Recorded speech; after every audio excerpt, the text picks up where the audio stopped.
And it was like all of a sudden, it's like we landed and then like a bomb exploded. That entire week was spent with clients calling us to cancel their events, us having to lay off a majority of our workforce. It was just like a domino effect. And like you almost didn't have time to think about what was happening because it was moving so fast and furious. Now what? Like you want to give people hope, but you don't want to promise them because they have to go feed their families and support their families just as you did. And people were like, oh, virtual, we're all pivoting to virtual and virtual is going to be the way of the future. And I'm like, no, it's not. People are going to realize all that COVID did was make people realize the importance of human experience. There's not a blue magic pill that anyone can take that's just going to put money in your pocket. You have to hustle when you're a small business owner. You know, they always say the difference between a leader and a boss, it's a huge difference. So like I was used to bosses. Yes. And so when I started my company, I was like, I'm going to be a leader. Oh, I love that.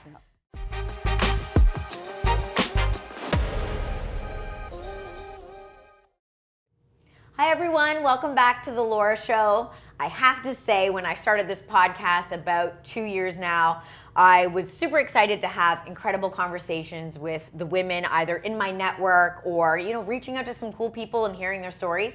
What I didn't actually anticipate was the little community that I was going to build, and that some of the guests on my show would actually introduce me to their incredible friends and family. So you guys might remember back in the day, we had a wonderful woman on named Jessica. She owns Purple Hill Lavender Farms. She came on and she said, you know, I know this other incredible boss babe. I don't know if we're using that term anymore. Boss babe, we're gonna use it today. And you have to have her on because she's incredible. And so she introduced me to you, Monica Gomez. Yes. Thank you so much for coming. Thank you for having me. And I thought maybe we could first start out with you just kind of explaining to the audience what it is that you do exactly. Yeah, absolutely. So Concierge Club, that's my agency. To summarize it, we do events, all kinds of events. We do galas, corporate events, trade shows, and then we also do experiential marketing, which is huge, and I'm sure you've heard the term a million times. Yeah, well, explain what it means exactly. So experiential marketing, for those that don't know, XM, basically it's brand experiences. It's when you see Sephora doing a pop-up and they're handing out samples or products. That's what experiential marketing is. It's basically talking directly to the consumer. Like being like boots on the ground. And correct. Is that more like a surveying opportunity for people, or is it just to build better relationships? It really depends. It could be just for brand awareness, brand affinity. It could be because there's a new product that came out and so they want to launch it. They want to see what customers' reactions are firsthand. Different KPIs based on client, but it really is all about engaging with that consumer. Oh, that's so cool. Talk to me. Let's go back kind of the beginning. Why did you get into this business, this industry? Yeah, so it's funny how things go full circle sometimes. So I had originally started out in staffing, and that would be like your temporary staff. So your brand ambassadors, your bartenders, your servers. And the reason why I started that is because I was on the event side as a planner, and then whenever we hired staff, we noticed that they weren't being managed properly, or they would show up not looking like their photo. They didn't have the right outfit on. I'm sorry, I have to cut you off there because I'm a real estate agent. So showing up not looking like your photo is hilarious because it is. Realtors notoriously have photos from 20 years ago, and it's For like, sure. oh, that's not who I saw on the email. But yeah, sorry. And the funny part too is that with the filters these days, that's basically how it goes. Like people don't look like their photos anymore. So there was a bit of a gap in the industry, and I just figured, you know what, I feel like I could do this better. And so when I started out the staffing division, we basically focused on premium. So we were working with like the Louis Vuittons and the Gucci's and like up in Yorkville in the stores, and making sure that we were premium with the brand ambassadors that were showing up on site, but also making sure that we were premium in our client deliverables. And that's kind of where the name Concierge Club came from. Oh, people are always like, why Concierge Club? Yeah. And I was like, well, essentially it's about delivering white glove service and being a concierge for events. That one-stop shop, you pick up the phone, you call them, they can get you that's anything. fantastic. Yeah, and that's what people really want, right? Versus and we do this in my real estate business as well. It's like, call us if you need a lawyer, an electrician, a plumber, a painter. We want you to reach out to us so that we're kind of the hub and we can connect you with everybody. And I think nowadays, people do need to give that extra value, that extra service, right? I'm curious, so you're working in staffing, you're working with all these high luxury clients, so to speak. Did you just think, I can do this? I know I can do it better, but there were some barriers to entry that kind of made me fearful to get in, or were you just like, blinders on, let's go? Yeah, I think it was a little bit of both. There was obviously major, huge staffing agencies that already existed. They had been around for a very long time, and people were like, oh, you're going into a really competitive market. And I was like, I know, but I'm finding my niche. So that's what it was about. It was about building the brand and spending time building the brand too. Like, so people, when they saw Concierge Club, they knew that it was luxury, it was premium. And so that's really what I focused on. And we did carve our little like niche. And because of that, then clients started coming to us saying, hey, can you do more? And then we ended up launching events and experiential marketing in, I think it was 2014. We actually launched it by doing Justin Bieber's dad's engagement party. Oh, no big deal. Yeah. Just Justin Bieber's dad's engagement party. I love that. So, okay. I'm always so curious because I started a business about 3 years ago now, which is a company where we help coach other real estate agents. And it's kind of interesting because when you share that information with your group of friends or your family, you presume everyone's going to be super excited for you. And I do think, you know, people in your circle, they mean well. Yeah. They certainly love you. They want the best for you, but they can be kind of like the naysayers, like, oh, that's a hard space to get into, or that's going to take some money. Do you have that kind of savings? Or what happens if it fails? And they kind of plant these seeds of doubt. Did you have that experience as well? The core people around me, I keep my circle pretty tight.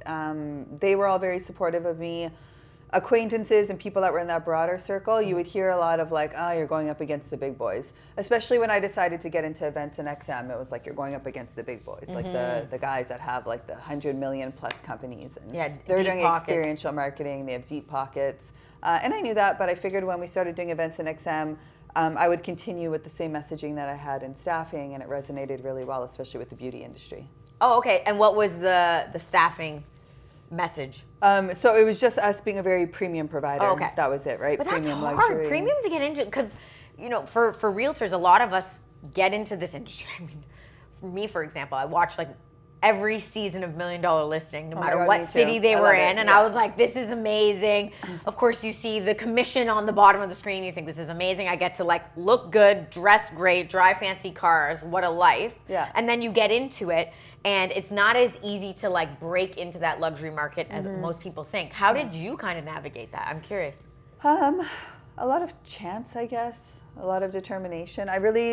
I'm somebody, when I put my mind to something, I do it. And so I wasn't really like fearful. I didn't get nervous being in that space and talking the talk. Yeah. Was it like picking up the phone and calling people, or? Yeah, sometimes. Sometimes it was just like cold calling, getting us in front of them, meeting them in person. A lot of it's networking, of course. Now a lot of it is referral, word of mouth. So I think that's just what we ride off of now. Referral and word of mouth. So it really is. It's funny. A lot of the industries, you know, they cross over, right? There's not a blue magic pill that anyone can take that's just going to put money in your pocket. You have to hustle when you're a small business owner. It's like you're the accountant, you're the salesperson, you're the HR, you do it all, and you kind of just have to like get up every day like a crazy person and do the same thing over again and know that it's kind of at some point going to work out. Was there a certain point in your life where there was like a tipping point where you're like, okay, I think I'm getting the hang of it now. I'm not just hitting my head against the wall. It's time to start scaling. Like, what was that? Yeah, I'd say probably in like 2017 is when we saw substantial growth. That's when we saw like a huge upswing in the business. And 17 to 19 were amazing years. Like we were doing, 10 million plus, which was fantastic. And then of course the pandemic came. Okay, so for 2 years, my guess is you're scaling, you're hiring more people as well to help you run the business. You're thinking, every year I just seem to do a little bit better. What could possibly go wrong? And then dun dun dun. Yeah. COVID it's happened. like the gray cloud. You're right. And that happened to a lot of people, but the events industry and specifically, like, oh yeah, we got you killed. need people to be able to interact and be with people. Yeah. Can you talk to me about like the day, what was it, March 17th, March 16th, something like that, 2020? What was that like for you, that moment where it was like lockdowns happening? So we were in Costa Rica actually right before that, and you're hearing all the rumblings, right? You're hearing that. For vacation, you were in Costa Rica? We were there for vacation, yeah. So we're hearing all these stories. You're seeing it in the news a little bit more. You see it getting pushed a little bit harder. And we landed, I think, on March 14th back in Canada. And it was like all of a sudden, it's like we landed and then like a bomb exploded. And that entire week was spent with clients calling us to cancel their events. Us having to lay off a majority of our workforce. It was just like a domino effect. And like you almost didn't have time to think about what was happening because it was moving so fast and furious.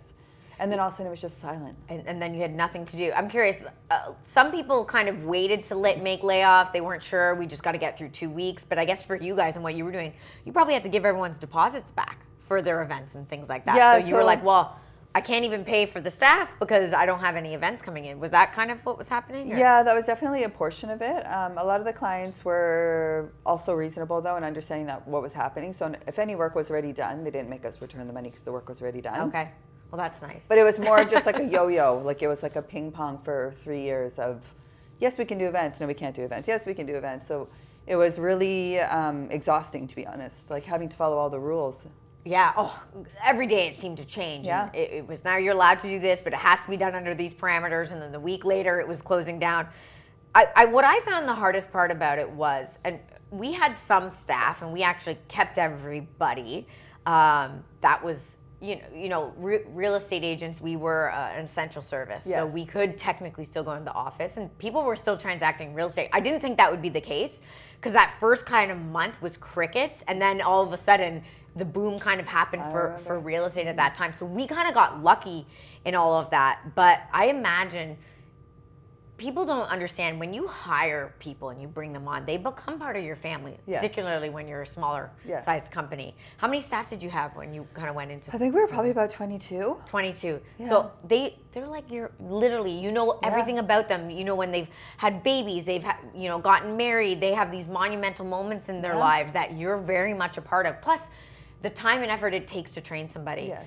The decision to lay people off was not, I know you probably just did it with speed, but looking back, was that hard? It was one of the hardest decisions. Yeah, it was like, because you're right, they are family. And it was like just having to make such a harsh decision and a decision that you would never actually normally want to make.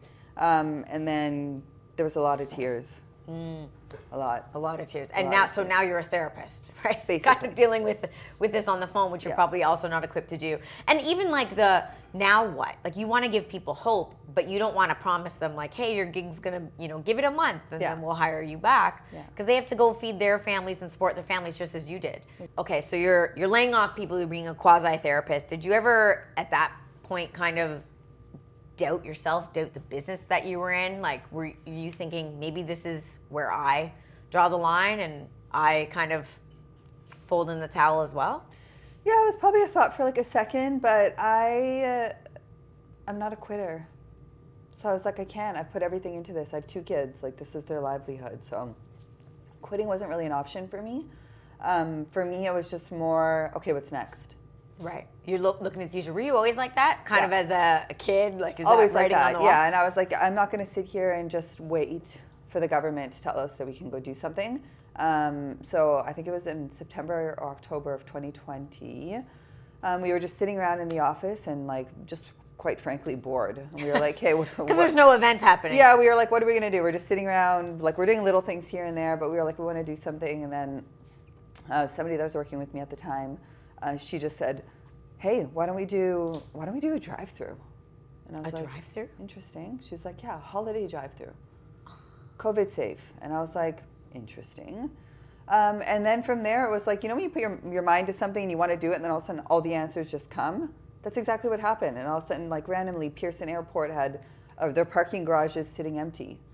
And so we ended up getting 6 levels of the parking garage that we could do a drive-through. Do a holiday drive-through for one of your clients. Like this is no, something we just you did pitched? It ourselves. Oh, for yourselves. Yeah. Oh, that's so cool. Yeah, we were just bored. We were like, we're going to do our own event. We ended up, it took us 5 weeks to plan it. And it was literally like our boardroom was a war room. Like you would look at the glass windows and it was like all these pictures posted up of like all the different decor we can get because it was last minute. Yeah. Okay, what's going there and mapping out what it's going to look like. 5 weeks. And this was something you said, like, I want to kind of differentiate myself from what else is happening? Or like, what was the point of doing such a big event? Because I imagine at this point, you're probably not bringing in the revenue that you were. So to then put this much money toward expenses, was that a little bit like, ugh, I don't know if I should? Hey, it was a gamble. So we brought in a partner that was going to do all the AV and logistics. And it was a gamble for sure. Like we didn't know how this was going to go. We didn't know how people were going to react. Our main reason for wanting to do it though, is to be honest, for the people. Like we knew that everybody was suffering. Everybody was like locked into their houses. They were all probably depressed. We're going into holiday season, which is supposed to be like the happiest time of the year. And I have little kids. Yeah. How old were your kids at the time? Oh, they would have been probably 5 and 3 maybe. 5 and 3. So They were young. it's funny. I think I've heard the saying, like, the quality of your life is determined by the quality of the questions that you ask. And it sounds like, just sitting there, being amongst other people, thinking creatively, what can we do? What can we do? It's not always like, sometimes the answer just pops up. Yeah. And it only would happen if you're open to it and you're having these conversations with your staff. Thank God you kept some, obviously, on with you. Let's fast forward a little bit, the aftermath of COVID on the industry, because obviously you guys were creative, you made it through, but did you kind of have to dig deep and like take some extra loans out, or have family come in and help and work for free? Like, what kind of was the thing that you feel like really got you to the other side? So we took advantage of all the government grants and all the subsidies, and that's kind of how we survived. But I think a lot of people don't realize that there was still a lot of overhead. Like, we still had an office. Right. We still did have some employees. So when the government turned the lights back on, per se, in 2023, really, it was? It took, what do you mean the lights back on till like 2023? fully back open. on. Oh, okay. For events. Right. They did a little I bit. guess when you're not in the event space, you don't even realize like all the restrictions that you probably still had, like certain like maximum number of people and it had to be outside and the air, I don't know. So to be like fully back on 2023, before that 2022 was kind of like hit or miss. But when the government turned the lights back on, that didn't mean that small business bounced back. Right. And I think that's a lot of things that people don't realize is that, and not just me, I'm not unique. My industry is not unique. Restaurants are going through the same thing.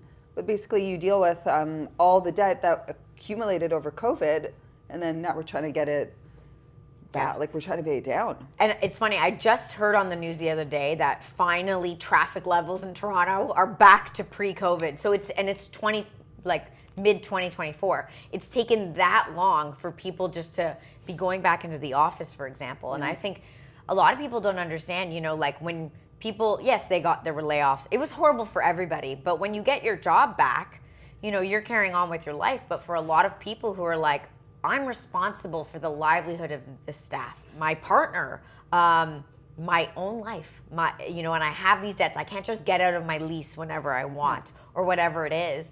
And people aren't like, so for example, if you're in the wedding industry, that's just what I think of when I think of events. It became the trend to have smaller weddings. Well, you think of a smaller wedding, the impact of that, because now they might not need an event planner because it's smaller, or the budget for the wedding is smaller. And so therefore your requirements are smaller. So you probably had to pivot. What was sort of the biggest thing that you feel you guys did that maybe is impacting still your industry today? Like, is there something like we pivoted and now we started doing this and now that's actually like a huge pillar for us? Is there anything like that? So it's funny that we didn't want to pivot. Like, people were like, oh, virtual, we're all pivoting to virtual and virtual is going to be the way of the future. And I'm like, no, it's not. People are going to realize all that COVID did was make people realize the importance of human experience. I love that. And that is like the number one takeaway. And a lot of the brands realize the importance of that human connection to their consumer. Yeah. So we actually work with corporate more, and they're actually putting more dollars behind experiential marketing for that reason. They need to talk to the consumer face to face. Right.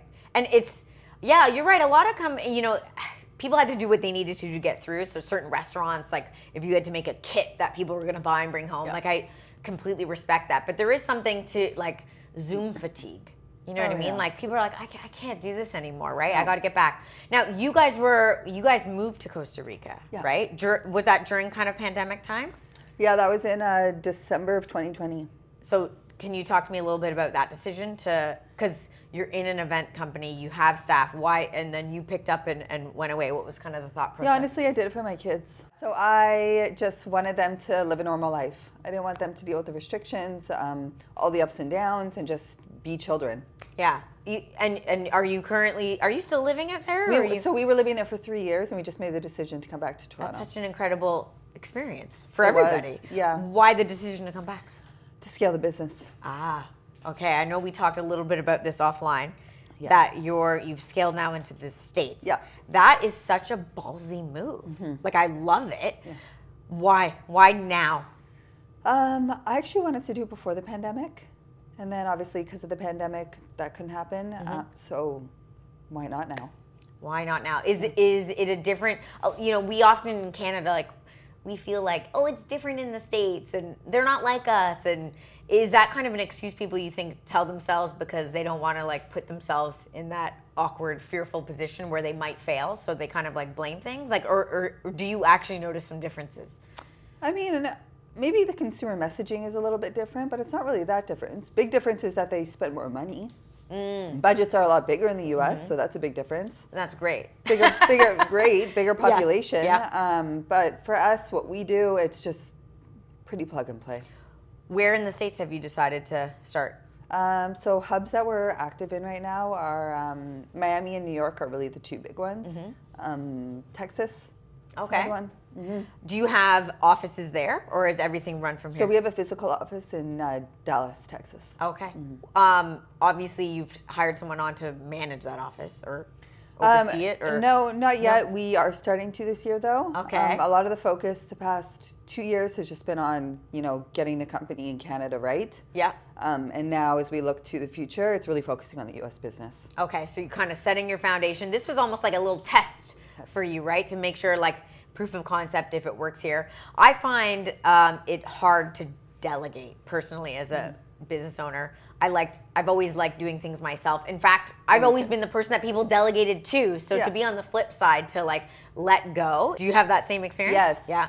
I'm like, I wanted to control everything at the beginning. Right, and it's kind of like, well, I could do it better myself, or it would take less time if I just did it.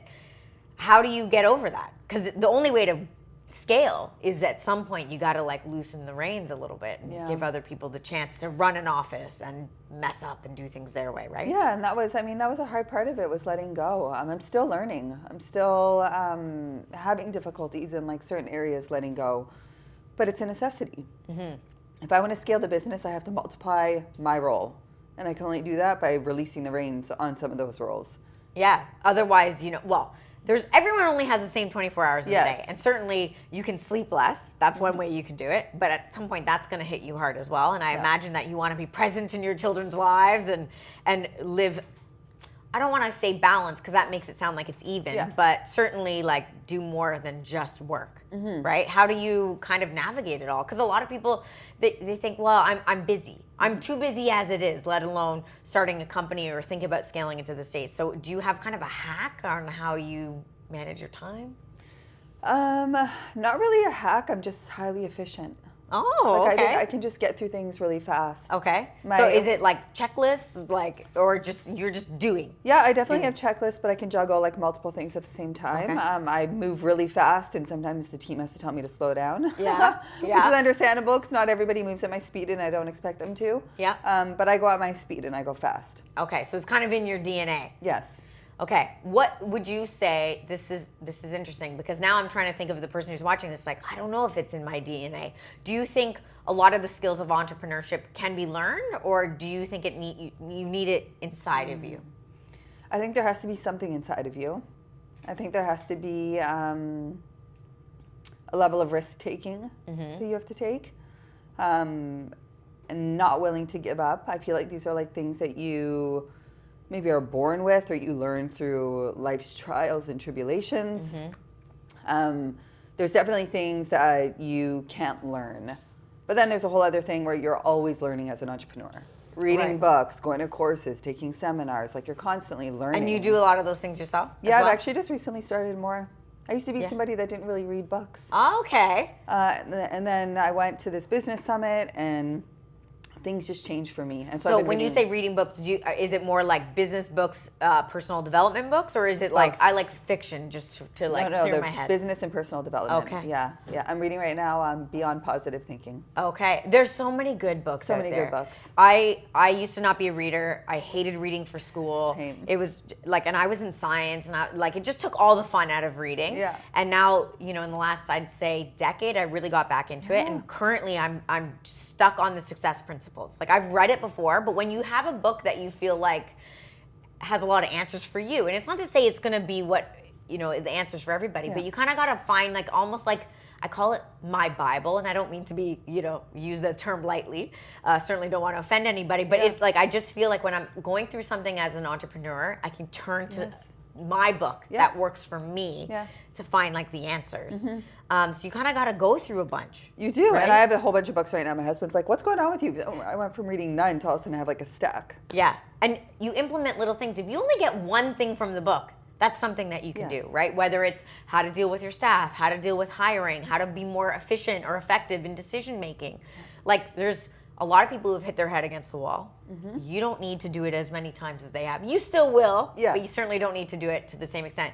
You strike me as a very strong person. Like we've never met before, besides our quick little call. Behind sort of these, the armor that a lot of us put up, which is oftentimes a defense mechanism. Oftentimes that's how you get through your day, by being the leader that you are, and people can look to you and say, well, she can do it, so can I.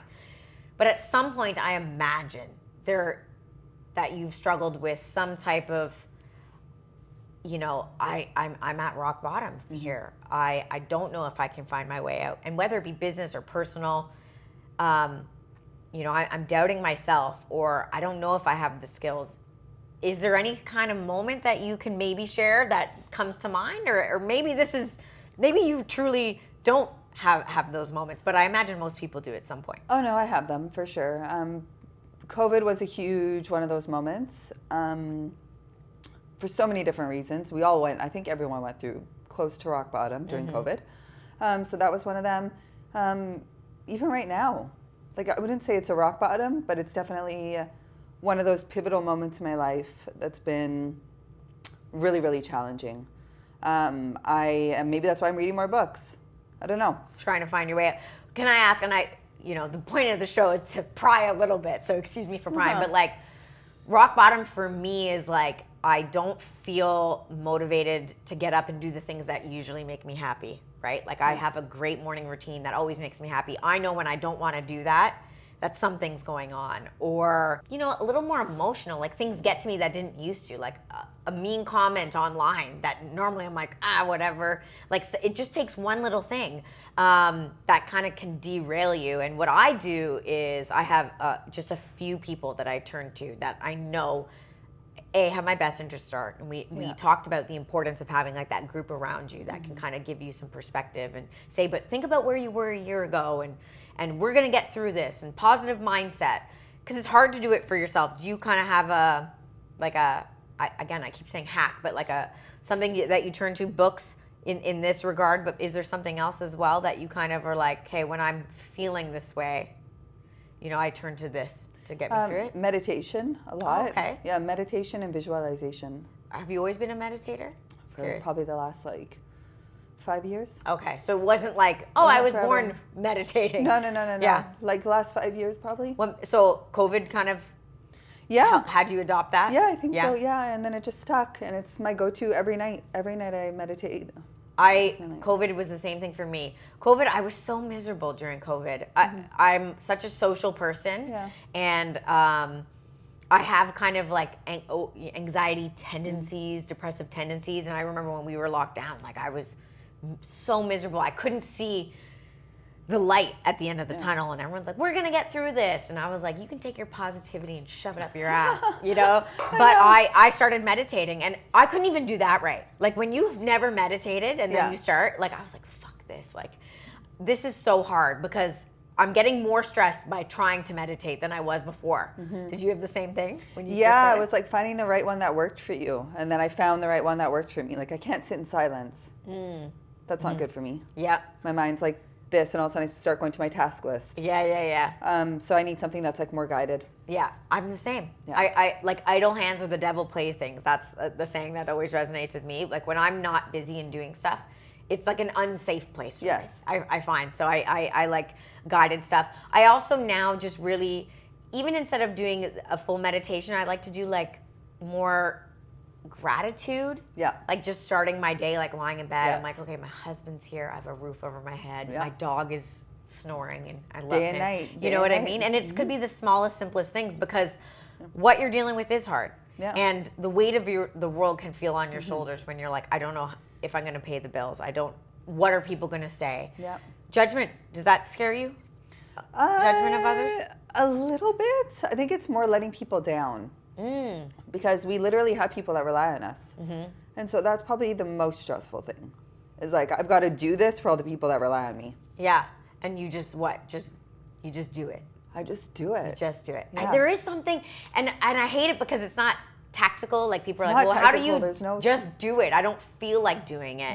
Yeah. And then I always wonder, like, if you haven't found what you're passionate about, you're not going to get through those moments. You of won't. just doing it. Maybe that's why I'm so passionate about what I do. I love what I do. What did you do before, out of curiosity, before you got into staffing? Oh my God, I was young back then, so I probably was working You're in still clubs. young. Yeah. Okay, interesting. Yeah, I was working in clubs. Yeah.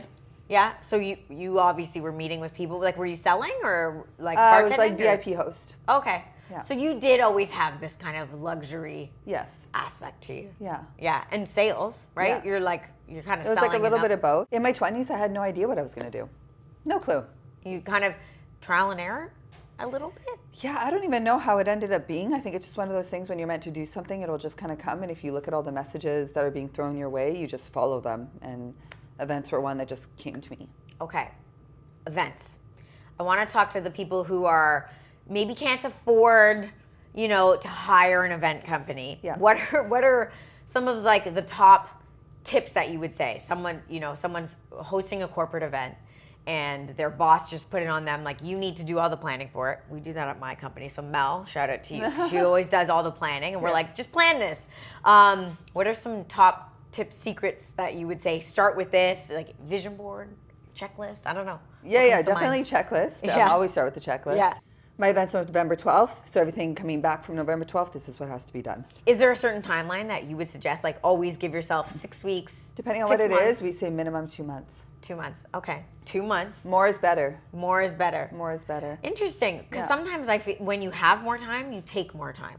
Yeah, depending on the size of the event. Some Yeah. events need a year. Right. But Okay. 2 months is kind of a Depends. sweet spot. Mood board for sure. What do you want it to look like? Yeah. Pinterest. Budgeting. Is there kind of like a rule of thumb for budgets and events? And It depends on the client. It depends on guess. the event. That's yeah. a tough one. Yeah, that's a tough one. Yeah. It could be 30,000. It could be $1 million. Right. It all depends. Okay. So we'll have a budget, I guess. Know A what you budget want to is spend good. because it can get out of hand. It can get out of hand. Do you think people spend money in the wrong place? Out of curiosity.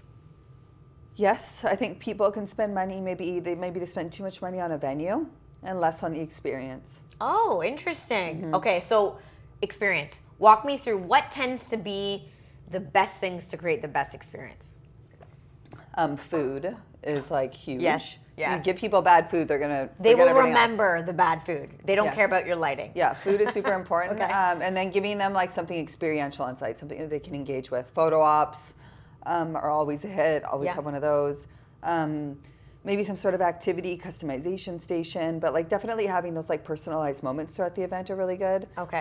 What's a and- personalized moment from an activity station or Or just like you mean- personalizing something for the people. Okay. If you have like mugs you're giving away, if you're a corporate company, Okay. put their initials on it. Oh, Have for an them. engraver on site. Oh, okay. Yeah. Yeah, gifting. People like their name. I always heard like They do. The way you can, especially if you're in sales, keep saying the person's name, and they something about that makes them fall in love with you. So yes, Yes, monogramming things, whatever that is, that's cool. Trends and events. How have since you started this in? Sorry, what did you say? 2015. Well, it would have been 11. That's stopping. 2011. Yeah. So you've seen now, over a decade of event planning and staffing. How have things changed? You've seen things go a little bit more minimalist from a decor perspective. That was really trendy, I feel like, last year. Okay. Not so over the top, it's still like aesthetically beautiful. Yeah. And what I'm seeing on like the brand side is like going big with activations. Like they're really going big, like beach clubs, taking over beach clubs, doing pop-up retail stores if they're an online retailer, mobile tours, like really just anything that's going to drive that viral awareness. And it's all about Instagram. Oh yeah. Instagram, If you need an TikTok. Instagrammable moment. Yeah. Right? It's funny. I go to, sometimes in the summer, I'll go to like some wineries out in Niagara. And some are always packed and others aren't. And you think, well, the wine here isn't better than the wine there. But what makes this place so good? It's the Instagrammable moments. You want to go to a place, you can take a beautiful photo or a video, and you can say, I was here, look how fabulous my life is, really. And that's the world we live in, right? Yeah. So you have to Everybody wants a photo. be on that too. I'm curious, culture at your company. Does it matter what, and what is the culture? Culture to me is the most important thing. That's actually another reason why I started the company eventually, is just I wanted to treat people better. Better than how you were being treated at other places. So I just think that culture for me is what I always want it to be. I think it can always be improved. We have a lot of initiatives for the team. We just took everyone to Jamaica in January for like a week getaway. We do things like wellness hours, so like where people can just take an hour to do whatever they want. You want to go get your nails done? Not every day. They have a certain amount for the year, so they can choose what they want to do. Wellness hours, pick it as you want. Oh, I like that. We do things like Thirsty Thursday, where we get like the team together, just no work related, just to hang out, spend time together. We do huddles, and those are like every quarter, and it's like an experience. So we'll go do something fun. We went bowling last time. We just took our team bowling. Yeah, love it. Yeah. But yeah, so just find ways to really give people a good work environment. We are back in office 4 days a week. I know not everybody's doing that, but we are. We'll work from home on Fridays. So I want to find ways to improve that work life. Curiosity, because obviously you said different from the experience that I was having. There's certain industries that I can think of, like hospitality industry for sure. Yeah. I actually had someone come on who works in HR for hospitality. I was talking a little bit about that experience. PR, I know, can be a tough business to work in. What was the culture that you were experiencing before that made you think, I want to change it? Well, I was in the bar life, I was in clubs. Yeah. So for sure, that's that's its own world. They need HR. They don't have any. They don't have any. And what is it? Is it like, sexual harassment? Is it just overworking people, not paying them? Like, what's kind of... Yeah, I guess, you probably could call it sexual harassment, but I think it's just that's the culture that's accepted. So it's almost normal. It's weird. And on the event side, it was more how people were being treated by their superiors, which I didn't love. And I was belittling and just the way they would talk to them and not working as a team. They always say the difference between a leader and a boss, it's a huge difference. So I was used to bosses. Yes. And so when I started my company, I was like, I want to be a leader. I want to be a leader. Oh, I love that. Yeah. As we kind of wrap things up, I always like to give people the opportunity to, share either a tip or strategy that's kind of worked for them, to say like, hey, if you're finding yourself in such and such a place, this is what worked for me. Are there any kind of last thoughts that come to mind that you might want to share? Yeah, I think always focus on your end goal. I think that's how you find motivation. It's seeing yourself where you want to be, right? And it's actually putting yourself in the scenario. It's not just watching a show and being like, oh, okay, that looks nice. I'd like to do that one day. It's actually closing your eyes, putting yourself in the scene of where you want to be, feeling how you would feel if you were in that scene. And that's what pushes you to get there. And that gives you that kind of failure is not an option mentality. You might that's not where I even want to be. see it. I love that. That's in one of the success principles as well. Picture yourself in the future. And I think that's so profound, because you talked at one point about making cold calls, for example. And a lot of people, they can't fathom doing that, or the idea of rejection, because it does suck. Yeah, you get door slammed on your face all the time. Yeah, all the time. But if you picture yourself, what would the future self with a successful company that's scaling in the US, what does that person look like? How do they act? Well, they don't act fearful. They don't act like, I can't do this. They don't run away from their problems. They face them directly on. They don't kick the can and kind of say, I'll do it tomorrow, They get up, they get to work, and they do it now. And if you can almost put yourself in the shoes of your future self, of who you want to be, you almost start acting like it. And literally you're acting, because you're still scared. Yeah, of course. But you just do it. I still get nervous. I get nervous. Yeah. If I have to speak in front of a crowd, I get nervous. If I have to go into a pitch meeting, I get nervous. It's there, but when you see where you want to go, you start to just embody all of those things that person needs to be. People who are watching who are like, I want a leader. I don't want to work for a boss. Yeah. Where's the best place that they can kind of find more about you and your company and get a hold of you? So Concierge Club. So the website's conciergeclub.com. You can find information there, my LinkedIn, Monica Gomez. You can find my profile there. Feel free to add me onto it. But yeah, the website is the best resource. Awesome. I wish you all the luck while Thank you go you. Thank you into for the having States, me. and you're gonna blow up. I know it, and you're gonna be one of our like Canadian icons that many of us look up to. Thank you. So I'm really excited. Very big goals. But you need big goals. Yeah. You need big goals. I call them big, hairy, audacious goals, because you almost want people to laugh. Yes. Like when you tell people, like, my goal is They'll to be have like, yeah, this. okay. Yeah. And that's why sometimes you keep a couple things to yourself. Of course. Well, thank you so much for Thank being you. here and sharing all your stories. And guys, we will see you next time.